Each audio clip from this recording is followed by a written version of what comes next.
السلام علیکم ورحمۃ اللہ وبرکاتہ۔ بسم اللہ الرحمن الرحیم۔ صرف 5 منٹ کا مدرسہ قرآن و حدیث کی روشنی میں 23 شعبان المعظم اسلامی تاریخ۔ حضرت عدی بن حاتم رضی اللہ تعالی عنہ۔ حضرت عدی رضی اللہ تعالی عنہ عرب کے مشہور سخی حاتم طائی کے بیٹے تھے۔ ان کا قبیلہ یمن میں آباد تھا اور عیسائیوں کے رکوی فرقے میں شامل تھا۔ سن 9 ہجری میں رسول اللہ صلی اللہ علیہ وسلم نے 50 صحابہ کو حضرت علی رضی اللہ تعالیٰ عنہ کے ساتھ قبیلہ بنو طی روانہ کیا۔ اس قبیلے کے رئیس حضرت عدی رضی اللہ تعالیٰ عنہ اطلاع ملتے ہی اپنے اہل خانہ کے ساتھ فرار ہو کر شام چلے گئے، مگر ان کی بہن صفانہ بنت حاتم جنگی قیدیوں کے ساتھ مدینے لائی گئیں۔ جب قیدیوں کو آپ صلی اللہ علیہ وسلم کے سامنے پیش کیا گیا تو صفانہ نے اپنے باپ کی سخاوت اور رحمدلی کا ذکر کر کے رہائی کی درخواست کی، تو رسول اللہ صلی اللہ علیہ وسلم نے انہیں اس کے مرتبے کے مطابق سواری، لباس اور سفر کا توشہ دے کر تمام قیدیوں کے ساتھ رہا کر دیا۔ صفانہ اپنے بھائی عدی کے پاس آ کر رسول اللہ صلی اللہ علیہ وسلم کے حسن سلوک کی تعریف کی اور بھائی کو آپ صلی اللہ علیہ وسلم کی خدمت میں حاضر ہونے کے لیے تیار کر لیا۔ جب مدینہ پہنچے تو اللہ کے نبی صلی اللہ علیہ وسلم نے بڑے اعزاز کے ساتھ انہیں چمڑے کے گدے پر بٹھایا، تو انہوں نے آپ کی باتیں سن کر اور اخلاق سے متاثر ہو کر دل میں سوچا کہ یہ شخص بادشاہ نہیں بلکہ نبی ہی ہے، اور اسلام قبول کر لیا۔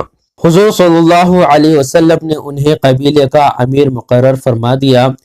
انہوں نے عراق اور شام کی لڑائی، جنگ صفین، قادسیہ اور جنگ نہروان میں حصہ لیا۔ آپ نے کوفہ میں سن 66 ہجری میں 120 سال کی عمر میں وفات پائی اور وہیں دفن ہوئے۔ اللہ کی قدرت، مختلف موسم اور پھل۔ اللہ تعالیٰ نے سردی، گرمی اور بارش الگ الگ موسم بنائے اور موسم کے الگ الگ پھل اور پھول بنائے۔ جو پھل گرمی کا ہے وہ ہمیشہ گرمی میں پھلتا ہے، جو سردی کا ہے وہ سردی میں پھلتا ہے، اور جو بارش کا ہے وہ بارش کے موسم میں پھلتا ہے، اور ہر پھل کا ایک الگ الگ ذائقہ بنایا۔ اگر ایک ہی موسم، ایک ہی پھل اور پھول ہوتے تو انسان اکتا جاتا، لیکن اللہ تعالیٰ کی قدرت ہے جس نے 12 مہینوں کے لیے الگ الگ موسم اور پھل پھول بنائے۔ ایک فرض کے بارے میں والدین کے ساتھ اچھا سلوک کرنا۔ قرآن میں اللہ تعالیٰ فرماتا ہے، تمہارے رب نے فیصلہ کر دیا ہے کہ اللہ کے علاوہ کسی اور کی عبادت نہ کر اور والدین کے ساتھ اچھا معاملہ کر۔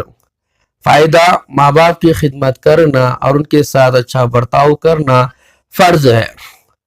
ایک سنت کے بارے میں بچوں کو سلام کرنا۔ حضرت انس بن مالک رضی اللہ تعالیٰ عنہ بچوں کے پاس سے گزرتے تو بچوں کو سلام کیا اور فرمایا آپ صلی اللہ علیہ وسلم نے بھی اسی طرح کیا کرتے تھے۔ فائدہ: بچوں کو سکھانے کی نیت سے سلام کرنا آپ صلی اللہ علیہ وسلم کی سنت ہے۔ ایک اہم عمل کی فضیلت: قرض داروں کو مہلت دینا۔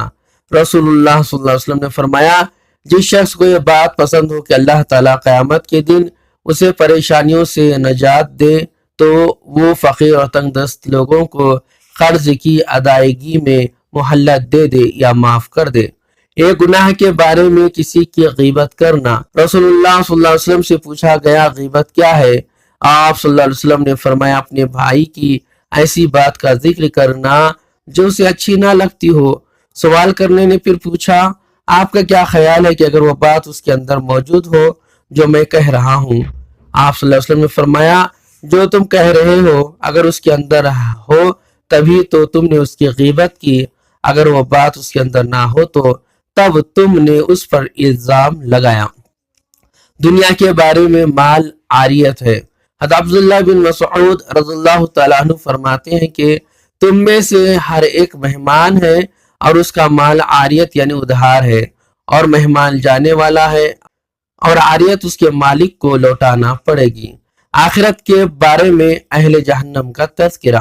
قرآن میں اللہ تعالیٰ فرماتا ہے، بائیں ہاتھ میں نام اعمال دیے جانے والے کیسی بری حالت میں ہیں، وہ لوگ آگ اور کھولتے ہوئے گرم پانی میں ہوں گے اور سیاہ دھوئیں کے سائے میں ہوں گے جو نہ ٹھنڈا ہوگا نہ آرام دہ ہوگا۔ یہ لوگ دنیا میں اس سے پہلے بڑی خوشحالی میں رہتے تھے اور بڑے بھاری گناہ کفر و شرک پر اصرار کیا کرتے تھے۔ قرآن سے علاج، سورہ فاتحہ سے علاج۔ حضرت ابن عباس رضی اللہ تعالیٰ عنہ کہتے ہیں کہ صحابہ کی ایک جماعت کا گزر ایسی جگہ سے ہوا جہاں ایک شخص کو بچھو نے ڈس لیا۔ وہاں کے لوگوں میں سے ایک شخص نے صحابہ سے دم کرنے کی درخواست کی، چنانچہ ایک صحابی تشریف لے گیا اور سورہ فاتحہ پڑھ کر دم کیا تو وہ اچھا ہو گیا۔ قرآن کی نصیحت۔ قرآن میں اللہ تعالیٰ فرماتا ہے جب قرآن پڑھا جائے تو اس کو پوری توجہ اور غور سے سنا کرو اور خاموش رہا کرو تاکہ تم پر رحم کیا جائے۔ اللہ تبارک تعالیٰ سے دعا ہے کہ اللہ تبارک تعالیٰ ہمیں ان باتوں پر عمل کرنے والا بنائے، ان کو یاد رکھنے والا بنائے۔ السلام علیکم ورحمۃ اللہ وبرکاتہ۔